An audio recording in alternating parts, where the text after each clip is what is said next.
અશાંત ધારાને લઈ રાજ્ય સરકારનું નોટિફિકેશન અશાંત ધારાને બદલે હવે સ્પેસિફાઈડ એરિયા શબ્દનો ઉપયોગ થશે।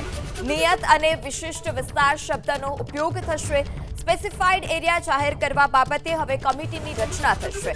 મોનિટરિંગ અને એડવાઇઝરી કમિટીની રચના થશે। મોનિટરિંગ કમિટીની સલાહના આધારે સ્પેસિફાઈડ એરિયા જાહેર થશે। ભવિષ્યમાં સ્થળાંતરની સંભાવના હોય ત્યાં સ્પેસિફાઈડ એરિયા જાહેર થશે। મિલકત વેચાણ બાબતે કલેક્ટર કક્ષાએ આ સમગ્ર મામલે તપાસ પણ હાથ ધરવામાં આવશે। ત્યારે તપાસ માટે એસઆઈટીની રચના કરવામાં આવશે। વધુ માહિતી સાથે સંવાદદાતા કલ્પેશ રાવલ જોડાઈ ચૂક્યા છે। કલ્પેશ, અશાંત ધારાને લઈને રાજ્ય સરકારે નોટિફિકેશન જાહેર કર્યું છે। શું વધારે નોટિફિકેશનમાં વિગત છે? કયા કયા શબ્દોનો ઉપયોગ થશે?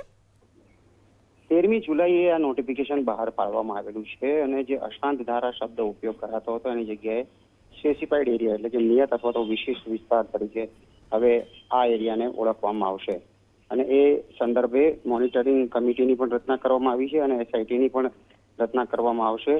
ખાસ જે કોમી તણાવ કે શાંતિ ભંગ બાબતના તપાસ બાદ જ આ વિસ્તારમાં મિલકતની મંજૂરી આપવામાં આવશે અને ગેરકાયદેસર મિલકત ટ્રાન્સફરના કિસ્સામાં ટ્રાન્સફર રદ કરવામાં આવશે। એટલું જ નહીં પરંતુ 6 માસમાં આ રકમ પરત કરી મિલકતનો કબજો પરત કરવાનો પણ રહેશે। કલેક્ટર પણ આ સમગ્ર બાબતમાં તપાસ કરશે કે એસઆઈટીની પણ રચના કરવામાં આવશે। આ નોટિફિકેશનના આધારે હવે આ પ્રકારની કાર્યવાહી કરવામાં આવશે। જી કલ્પેશ, માહિતી બદલ આભાર।